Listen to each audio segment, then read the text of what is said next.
Hi, welcome back. Dr. P here, and in this lecture I'm going to talk about radical reactions.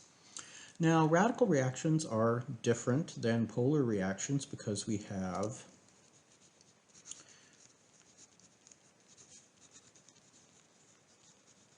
symmetric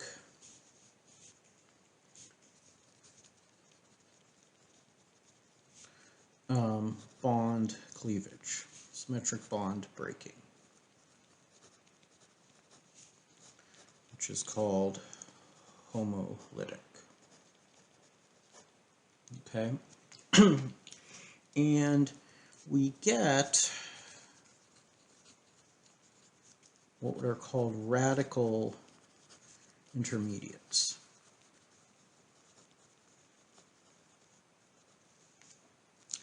Now, we're going to use we'll call it, say, fish hook.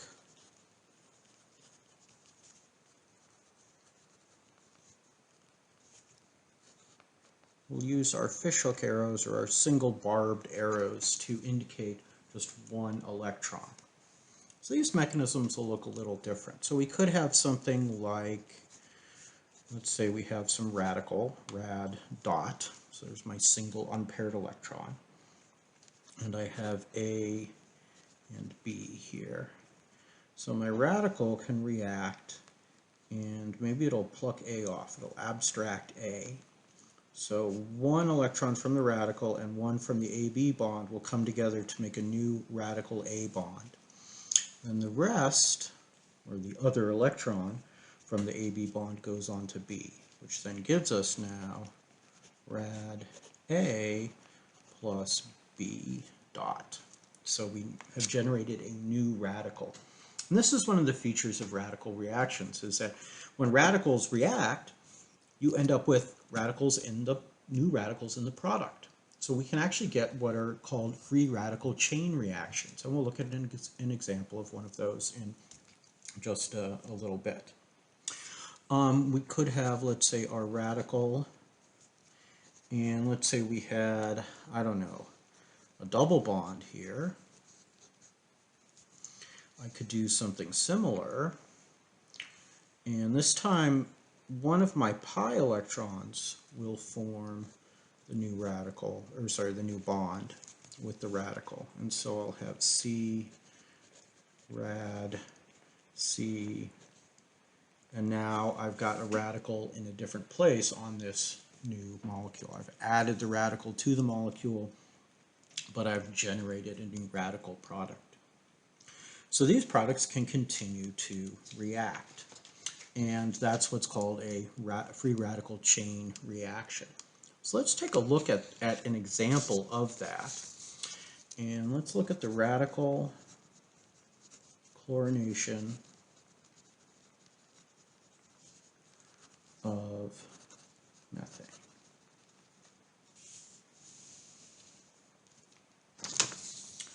So what's going to happen is I'm going to basically be doing these types of steps. Now, in polar reactions, we tend to draw out the steps one at a time in sequence. We draw some curved arrows, we have a reaction arrow or equilibrium arrow, we have the product, draw more curved arrows, next product, etc., until we get to the final product. With radical reactions, it's going to look a little bit different. So we'll start, first of all, the overall reaction.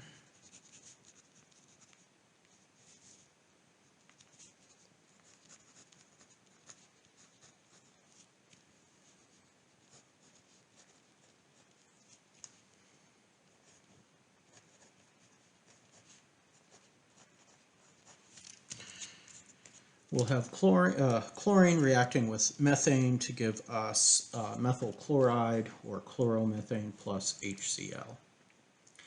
So it starts with an initiation step, and that is simply the chlorine falling apart. And that's why the light is used. We irradiate with a particular frequency of ultraviolet light that causes this bond to break. And it breaks homolytically.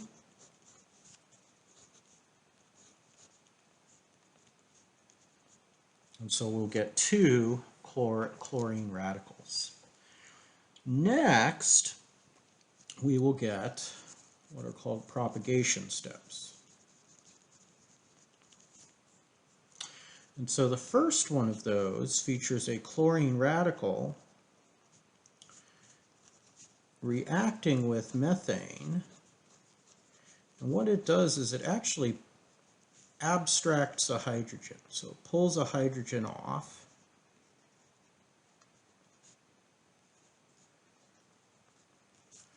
A little tricky to draw there sometimes. So we'll have ClH plus CHH, so CH3 dot. In the next step, I would have my CHH dot plus Cl, like so. And I actually, sorry, this is not quite right. We actually have another chlorine molecule here, because our radical can just react with the chlorine. So I'm going to do that, and then I'll show you that other one in just a minute. So I'll have this, and that guy going there. Now it's a little trickier than the polar mechanisms. And I'll get Cl dot plus Cl CH H. And then ultimately we'll end with a termination step. And a termination step is going to be two radicals combining. So two radicals combining. And we could have quite a few different termination steps. So one of them could be what I had started to draw, which was the methyl radical and the chlorine radical reacting.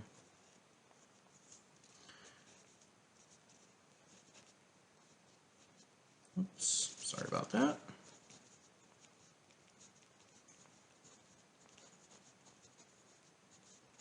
That gives the final product as well. But notice that in this propagation step, we are making product, but also regenerating the chloride radical, which then can go back and react more. That's why we call this a free radical chain reaction. It'll keep going and going as long as there's methane present, because we keep regenerating the chlorine radical. Then at the end, the reaction's terminated when the radicals react with each other. Now, these reactions actually occur quite a bit in nature. A lot of oxidation involves a free radical mechanism. And there's a little description in the text about prostaglandins and stuff, and you can read about that if you want to. But for right now, I think this is good. Going forward, focus on polar mechanisms. Okay, I want to introduce this to you at this point and show you that there are different kind of general classes of mechanisms. There's polar and radical, and we'll actually see some in 12b that are a little different. What are called pericyclic reactions, but that's in 12b. For right now, we're really going to focus on the polar reactions and polar reaction mechanisms, and we'll get into those in a bit more depth in chapter 7. All right. So next time I'll talk about some thermodynamics. I know everybody's favorite subject, but until then, stay safe out there. Bye now.